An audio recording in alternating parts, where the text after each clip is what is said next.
నమస్కారం, మా తెలంగాణ న్యూస్ కి స్వాగతం. హెడ్లైన్ చూద్దాం.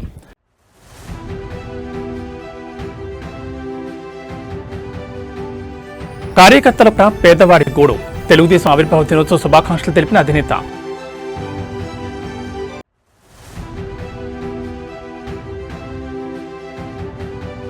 అసెంబ్లీలో రేవంత్ రెడ్డి సంచలన ఆరోపణలు. బాలానగర్లో హరీష్ రావు భూదందాపై విరుచుకుపడ్డ సీఎం.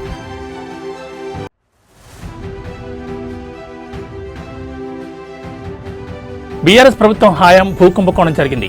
అసెంబ్లీలో నాయన్ రాజేందర్ రెడ్డి వర్సెస్ బీఆర్ఎస్.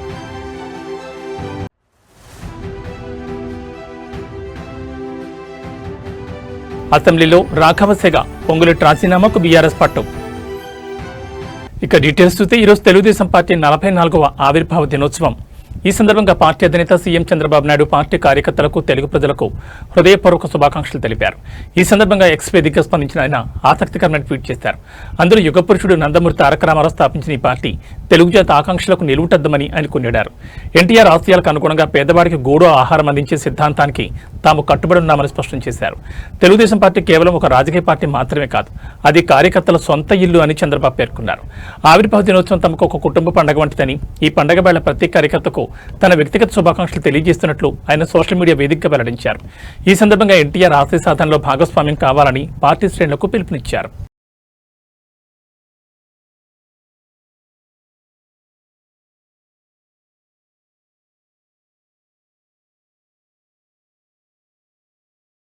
మహబూబ్ నగర్ జిల్లా బాలానగర్ మండలంలో మాజీ మంత్రి హరీష్ రావు తన కుటుంబ సభ్యులతో కలిసి 100 ఎకరాల భూమిని అక్రమంగా దక్కించుకున్నారని ముఖ్యమంత్రి రేవంత్ రెడ్డి అసెంబ్లీలో ఆరోపించారు.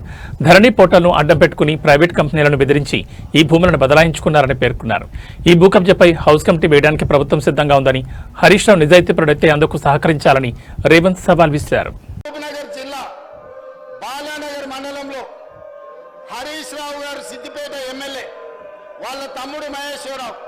వాళ్ళ మామ హనుమంతరావు గారు, వాళ్ళ బావమరిది సుమన్ రావు గారు ఒక ప్రైవేట్ కంపెనీని బెదిరించి 100 ఎకరాల భూమిని ధరణి నాటం పెట్టుకొని బదలాయించుకున్నారు.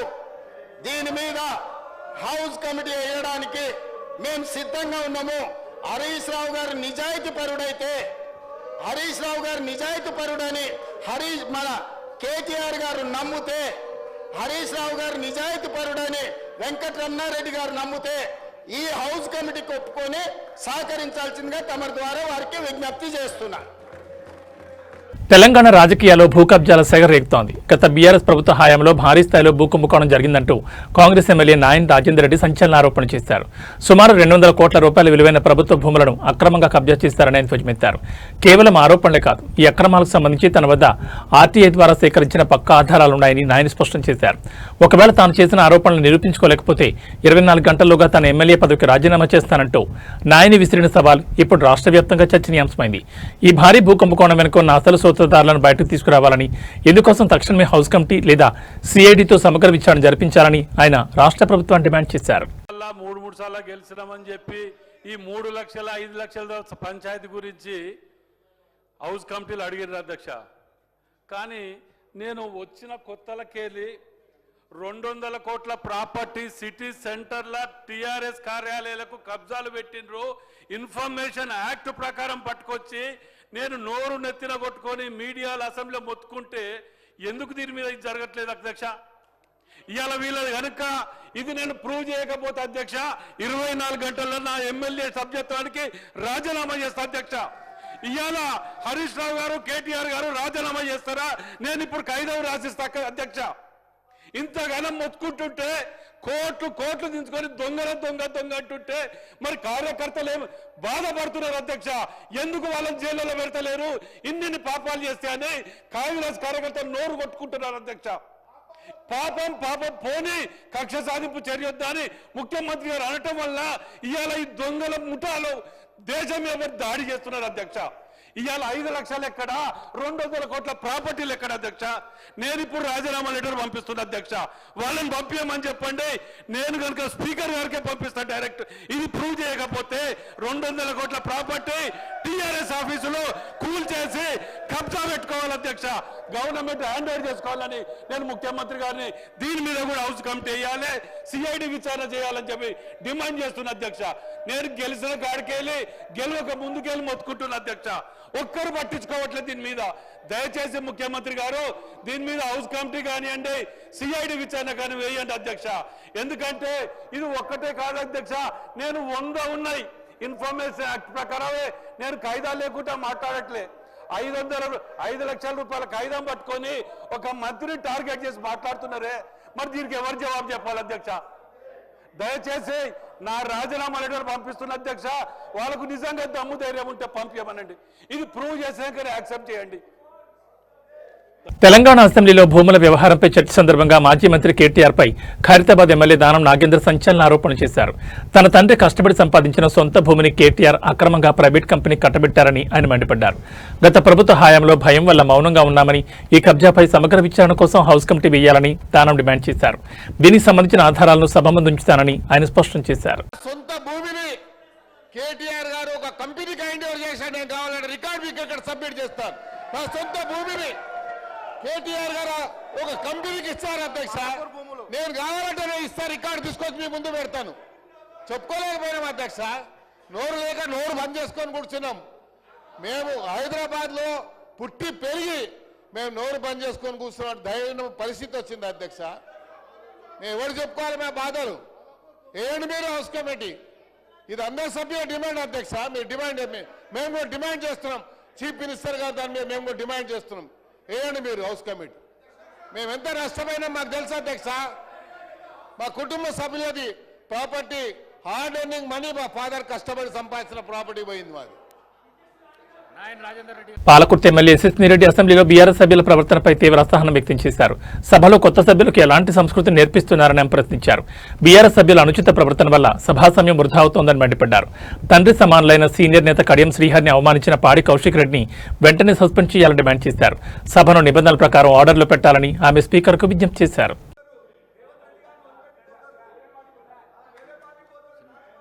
ధన్యవాదాలు అధ్యక్ష. వాళ్ళు మాట్లాడుతూ పదే పార్టీ అంటున్నారు.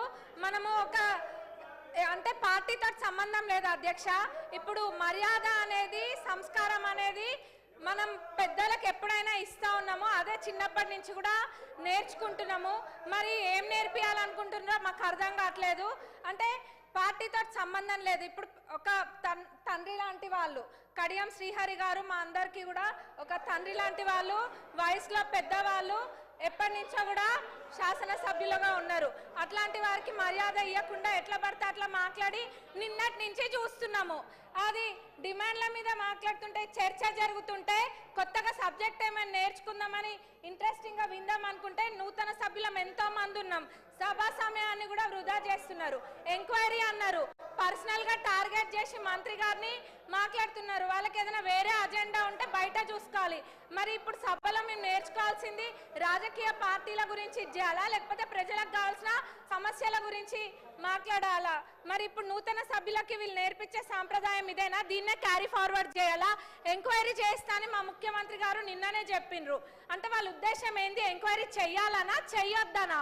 అంటే మేము చెయ్యరేమో అని అనుకొని అంటే వీళ్ళు చేస్తున్నాను కడుపు మంటనా? వాళ్ళకి ఏం అర్థం కావట్లే అధ్యక్ష. మరి వాళ్ళకి ఉద్దేశం ఏందన్నది అందరికి ప్రజలు అందరు చూస్తుండ్రు, అందరికి కూడా అర్థమవుతుంది. గత 10 సంవత్సరాలలో ఏమేమైతే జరిగినాయో వాటిపైన కూడా ఎంక్వైరీ చేయాలి. ఎందుకంటే ప్రజల సొమ్మును లూటీ చేసింది ఎవరు అన్నది అందరికి తెలియాలి. ప్రజలందరూ కూడా కోరుకుంటున్నారు. మరి దౌర్జన్య పాలన వాళ్ళదైతే ప్రజాపాలన ఈ ప్రభుత్వం చేస్తుంది. అంత ఫెయిర్గా నిన్న మా ముఖ్యమంత్రి గారు చెప్పిండ్రు ఎంక్వైరీ చేస్తాని. మరి ఎందుకు ఇట్లా సమయం వృధా చేస్తుండ్రు? అంటే ఎవరి గురించి చర్చలు జరగద్దా? వాళ్ళ పార్టీ గురించి ఒక్కదాని గురించి చర్చ జరగాల? వాళ్ళు గెలవలేదన్న ఫ్రస్ట్రేషన్లో వాళ్ళు ఉంటే ఇంకా వేరే ఎవరు ఏం మాట్లాడద్దా? బీజేపీ వాళ్ళు మాట్లాడద్దా? ఎంఐఎం వాళ్ళు మాట్లాడద్దా? సిపిఐ వాళ్ళు మాట్లాడద్దా? మేము అసలు విని ఏమైనా మాట్లాడదాం అనుకుంటే కొద్ది గొప్ప ఇంత కొంత నేర్చుకుంటే ఆ ఉన్నదంతా కూడా ఎగరగొట్టేటట్టున్నారు వాళ్ళు. నూతన సభ్యులకైతే మొత్తం ఇది ఉంది. మరి వీళ్ళు ఇట్లా సభా సమయాన్ని వృధా చేయడం అస్సలు బాలేదు అధ్యక్ష. మరి ఎంక్వైరీ చేస్తా అన్నాక ఇది చేయడము చిన్నపిల్లల ఆట లెక్క ఉంది. ఇదంతా కూడా ప్రజలు గమనిస్తున్నారు. ధన్యవాదాలు అధ్యక్ష. మీరు సభను ఆర్డర్లో పెట్టండి. ఇవాళ ఉదయం తెలంగాణ అసెంబ్లీ ప్రారంభంగా కొద్దిసేపటికే సభలో గందరగోళం నెలకొంది.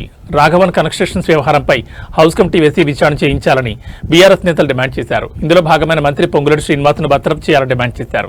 బీఆర్ఎస్ నేతల నినాదాల మధ్య సభలో మంత్రులు 2 బిల్లులను ప్రవేశపెట్టగా వాటిలో న్యాయవాదుల రక్షణ బిల్లుకు ఆమోదం తెలిపారు. అనంతరం బీఆర్ఎస్ నేతలు స్పీకర్ పోడియం వద్దకు వెళ్లేందుకు ప్రయత్నించగా హరీష్ రావు ఇతర సభ్యులను మార్షల్స్ అడ్డుకున్నారు. వారిని నిరసనల మధ్య పంచాయతీరాజ్ చట్ట సవరణ బిల్లుకు కూడా అసెంబ్లీ ఆమోదం తెలిపింది.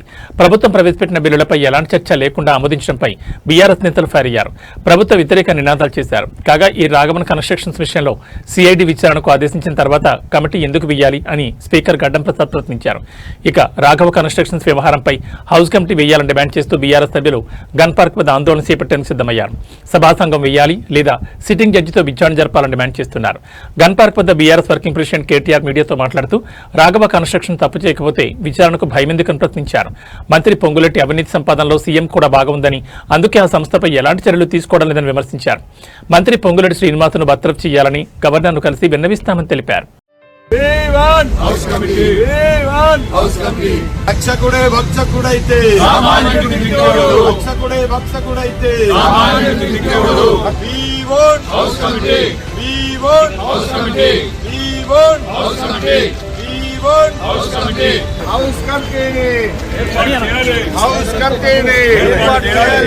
అక్రమ మైనింగ్ పై హౌస్ కమిటీ వేయాలి.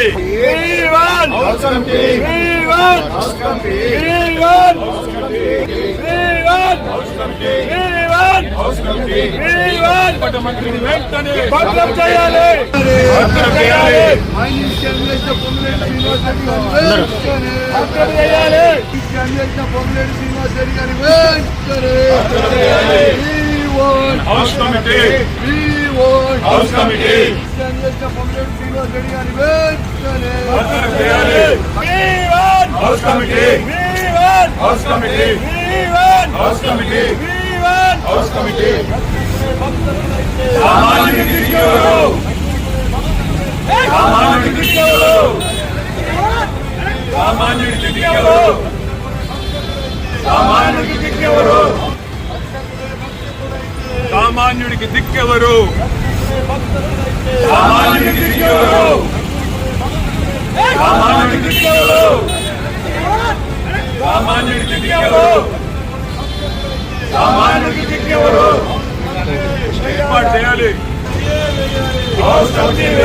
గులాబీ పార్టీలో ముసలం పుట్టిందా? కేటీఆర్ నాయకత్వాన్ని సొంత పార్టీ ఎమ్మెల్యేలే ధిక్కరిస్తున్నారా అంటే అవునని అంటున్నారు తుంగతుర్తి కాంగ్రెస్ ఎమ్మెల్యే మందుల సామెల్. బీఆర్ఎస్ వర్కింగ్ ప్రెసిడెంట్ కేటీఆర్కు భవిష్యత్తులో తన బావ హరీష్ రావు నుంచి రాజకీయ గండం పొంచి ఉందంటూ ఆయన చేసిన వ్యాఖ్యలు ఇప్పుడు రాజకీయ వర్గాల్లో పెనుదుమారం రేపుతున్నాయి. అసెంబ్లీలో ఎమ్మెల్యే మందుల సామెల్ మాట్లాడుతూ బీఆర్ఎస్ పార్టీలో ఇప్పుడు కేటీఆర్ పట్టుకోల్పోయారని విమర్శించారు. ముఖ్యంగా పార్టీ ఎమ్మెల్యేలు ఎవరూ కూడా కేటీఆర్ మాట వినే పరిస్థితిలో లేరని, వారంతా హరీష్ రావు వైపే మొగ్గు చూపుతున్నారని సామెల్ బాంబు పేల్చారు. గత 10 ఏళ్లుగా పార్టీ నడిపించిన కేటీఆర్కు ఇప్పుడు హరీష్ రావు రూపంలో ఒక పెద్ద రాజకీయ ప్రమాదం పొంచి ఉందని ఆయన హెచ్చరించారు. బీఆర్ఎస్ అధినేత కేసీఆర్ మౌనంగా ఉండడం, మరోవైపు హరీష్ రావు దూకుడు పెంచడం వెనుక పెద్ద వ్యూహమే ఉందని, ఇది చివరికి కేటీఆర్ రాజకీయ భవిష్యత్తును దెబ్బతీస్తుందని సామెల్ విశ్లేషించారు. పార్టీ పగ్గాల కోసం లోపల జరుగుతున్న ఈ యుద్ధం త్వరలోనే బహిర్గతమవుతుందని ఆయన ధీమా వ్యక్తం చేశారు. కేటీఆర్ గారు, మీకు హరీష్ రావుతో పొలిటికల్ ప్రమాదం గుర్తుపెట్టుకోరు. ఎందుకంటే నీ చెల్లె ఒక వికెట్ ఎగిరిపోయింది, నీ పని బట్టే ఖాయం. ఎందుకంటే మీరు పోటీపడి దోసుకున్న రాష్ట్రాన్ని. మీ అందరికంటే ఎక్కువ హరీష్ రావు దగ్గరనే పైసలు ఉన్నాయి, అందరికంటే ఎక్కువ హరీష్ రావు దగ్గరనే పైసలు ఉన్నాయి. ఇక్కడ ఉన్న ఎమ్మెల్యేలు కేటీఆర్ గారు మీ మాట ఎవరు ఇడరో చెప్పండి. ఆడ ఉన్న ఎమ్మెల్యేలు ఎవరెవరో మీ మాట ఇడరో చెప్పండి. హరీష్ రావు మాట వింటారు. రేపు నేను ముంచేది ఖాయం, గుర్తుపెట్టుకోండి. ఎందుకంటే 2001 నుంచి చూస్తున్నాను. చెప్తాయినా మీరు గౌరవ్ కేసీఆర్ గారి మీద ఇట్లా కత్తులు కూడా కోలాడాడుతాం బిడ్డ కబర్దార్. ఏమనుకుంటున్నావు మా పరికత్తులు లేసేనుకో నీ గడికి ఏమైనా కడతామని చెప్తామని చెప్తున్నా. ఎవరు బెదిరిస్తున్నావు? అందుకోసమనే దళితులంటే గిరిజనులంటే లెక్కలేని తన మీద మీరుంటే మీ గడిలో దొర్ర రోజు కూడా వస్తారు కూడా తెలుస్తాను నేను. అందుకోసమనే ఇమ్మీడియట్లీ అధ్యక్ష వాళ్ళు కడియం సిఆర్ గారికి బేస్ చెప్తా క్షమాపణ చెప్పాలని డిమాండ్ చేస్తా ఉన్నా నేను. ఇవాళ ఇంకొక మాట, ఇవాళ కాళేశ్వరం కట్టినాడు. తమిళనాడు ఎన్నికల వేడి పతాక స్థాయికి చేరుకుంటోంది. పోలింగ్ గడువు సమీపిస్తున్న కొద్దీ అక్కడి వాతావరణం వేడెక్కుతోంది. సీట్లు నియోజకవర్గాల పంపకాల్లో ఆయా పార్టీల అగ్రనేతలు తీరిక లేకుండా గడుపుతున్నారు. డీఎంకే అన్నా డీఎంకే టీవీకే ఈ ఎన్నికలను ప్రతిష్టాత్మకంగా తీసుకున్నాయి.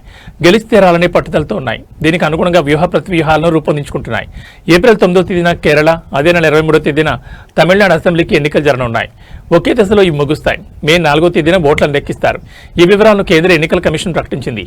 ఎన్నికలు ఎదుర్కొంటున్న 4 రాష్ట్రాల్లో పశ్చిమ బెంగాల్ కూడా ఉంది. ఈ రాష్ట్రంతో పాటు తమిళనాడు, కేరళ, అస్సాం, కేంద్రపాలిత ప్రాంతం పుదుచ్చేరి ఉన్నాయి. ఈ పరిణామాల మధ్య తమిళనాడు వెట్రి కజగం అధినేత విజయ్ పార్టీ అభ్యర్థుల తొలి జాబితాను విడుదల చేస్తారు. ఆయన స్వయంగా ఎన్నికల్లో పోటీ చేయనున్నారు.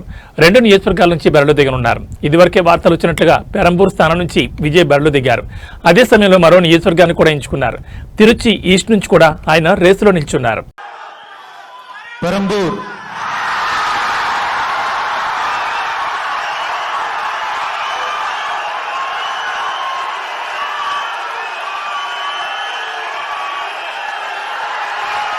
సి జోసెఫ్ విజయ్.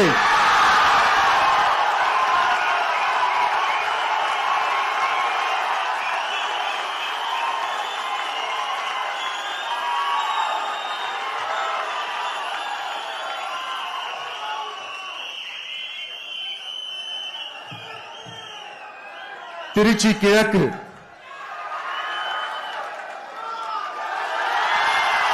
సి జోసెఫ్ విజయ్.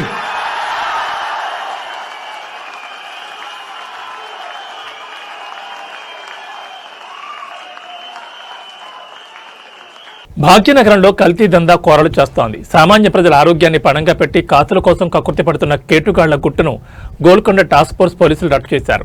తాజాగా గోషమహల్ పరిధిలో జరిగిన దాడుల్లో విస్తుపోయే నిజాలు వెలుగులోకి వచ్చాయి. నిబంధనలకు పాతర వేస్తూ కనీస పరిశుభ్రత పాటించకుండా మాంసం విక్రయాలు సాగిస్తున్న ఒక దుకాణంపై పోలీసులు మెరుపుదాడులు నిర్వహించారు. ఈ సోదాల్లో పాడైపోయిన కొళ్లు వాసన వస్తున్న మటన్ను విక్రయిస్తున్నట్లు గుర్తించారు. మరీ ముఖ్యంగా ఉత్తరప్రదేశ్ రాష్ట్రం నుంచి మేకలు, గొర్రెల తలలు, కాళ్లను భారీగా దిగుమతి చేసుకుని వాటిని ఏమాత్రం శుభ్రత లేని ప్రదేశాల్లో నిల్వ ఉంచినట్లు పోలీసులు నిర్ధారించారు.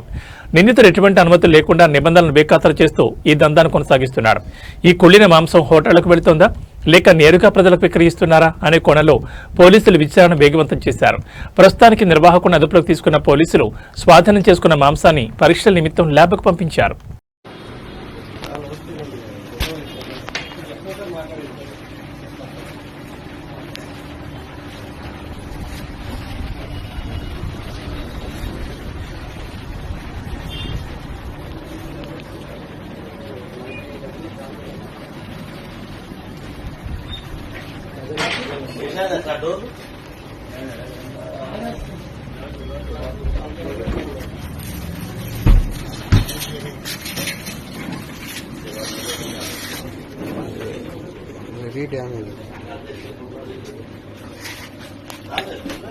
ప్రపంచం భయపడినట్టే జరుగుతోంది. 3వ ప్రపంచ యుద్ధానికి గల్ఫ్ దేశాలు వేదికయ్యాయా?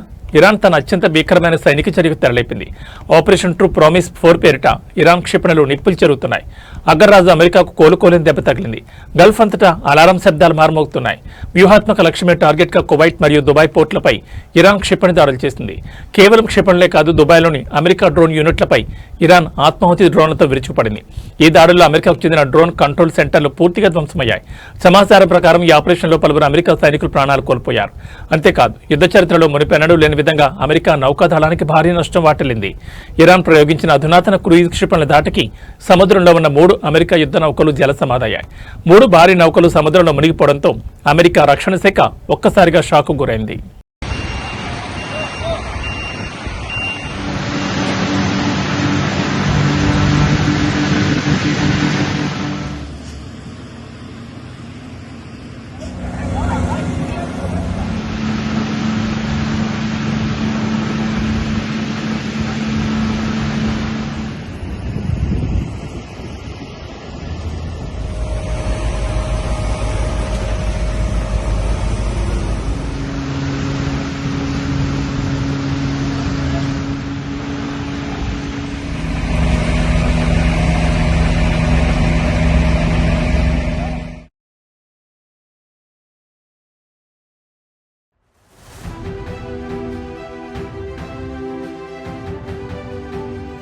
కార్యకర్తల పేదవాడి గోడు. తెలుగుదేశం ఆవిర్భావ దినోత్సవ శుభాకాంక్షలు తెలిపిన అధినేత.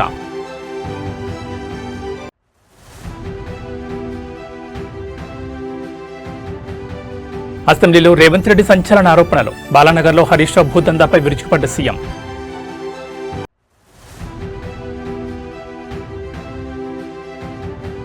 బీఆర్ఎస్ ప్రభుత్వం హయాం భూకుంభకోణం జరిగింది.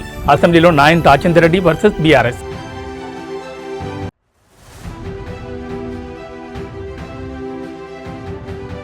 అసెంబ్లీలో రాఘవసేగ పొంగులేటి రాజీనామాకు బీఆర్ఎస్ పట్టు. ఏబీ బులెటిన్ విశేషాలు. మరో బులెటిన్లో మళ్ళీ కలుసుకుందాం. నమస్కారం.